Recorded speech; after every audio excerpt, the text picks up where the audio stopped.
What is up, YouTube? Welcome to this Game of Thrones Season 7 Episode 6 review and breakdown. So the show has leaked once again. This time it has aired in Spain, and I believe that the episode just started airing after the previous episode. So after episode 5 we had episode 6, which actually aired straight after. So very, very nice if you're just sitting there in Spain, you're like, oh, this was a great episode of Game of Thrones. What's that?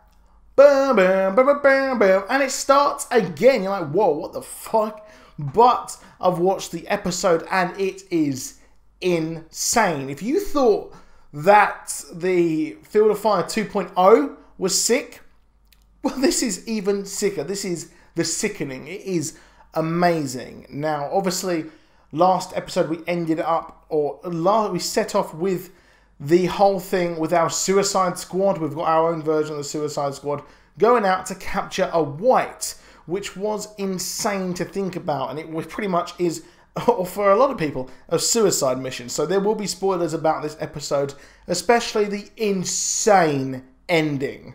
So, of course, the group are off. And it was nice seeing this kind of group together, which is a group of people. I mean, you've had Jorah Mormont and Jon Snow. And Jon Snow, obviously, he was involved with his father, with Jorah Mormont's father as well, and obviously Jon Snow's, well, uncle. Of course, Ned Stark was involved with, or wanted to execute Jorah Mormont, but he didn't catch him in time. So it's nice seeing those guys together. We had some great things with Gendry and the Brotherhood as well, who sold him off to Melisandre. And it was fun seeing him being like, well, you screwed me over, guys. You screwed me over. And the Hound's like, stop whinging. I mean, the interaction between these characters who really haven't seen each other much or even at all. The actors have met each other for the first time in this episode, was really, really good. I did enjoy that, and it's really great, especially the things with Tormund and the Hound, as well as Tormund is going on about Brienne of Tarth, who of course technically killed the Hound there, technically beat the Hound, and well, it's really cool seeing that. I mean, they're talking about someone who they have a mutual interest or hatred of, and it's nice seeing these kind of, all these things come together. I mean, these are characters who we've seen over the seasons who are in completely different sides of the world, and they end up here together, but they have a shared history completely together. So I really, really did like that kind of, I would say, chemistry that the Suicide Squad of the North actually had. So some great bits there, and I'm hoping that we see more of this kind of chemistry as the show goes on. So what I thought was a nice moment here was when, of course, Jon Snow tried to give back the sword to Jorah Mormont. Of course, the pommel was swapped for a wolf at the bottom, and, well, he wouldn't take it back. Jorah really is kind of repentant for his sins. He really does feel bad, and he knows that he did wrong. I'm gutted we never really got too many renditions of The Bear and the Maiden Fair, which is the song about him and what he did to try and get those slaves to try and appease the Maiden Fair.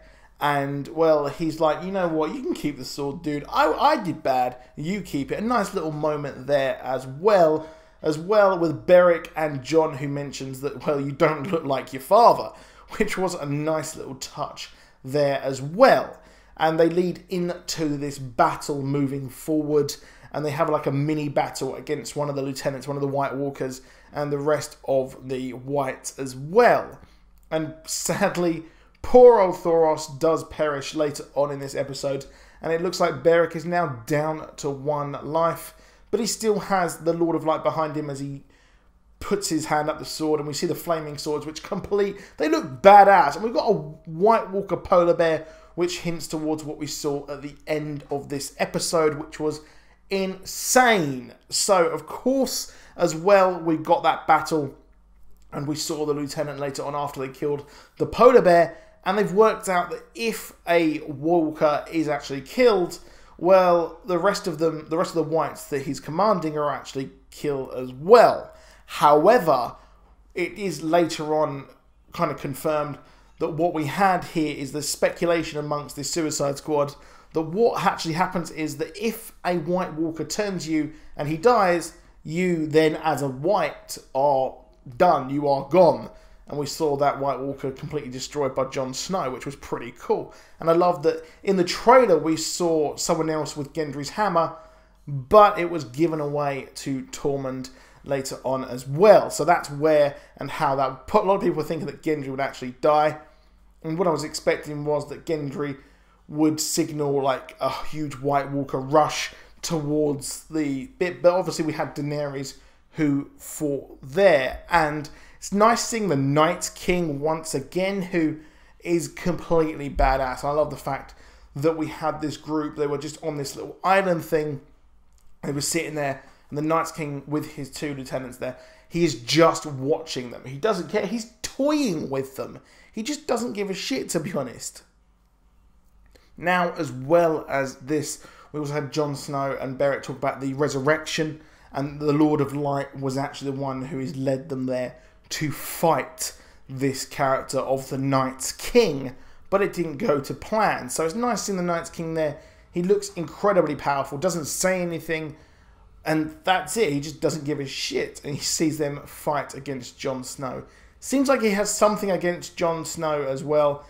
He doesn't seem to like go down there and fight him himself, which I find really weird.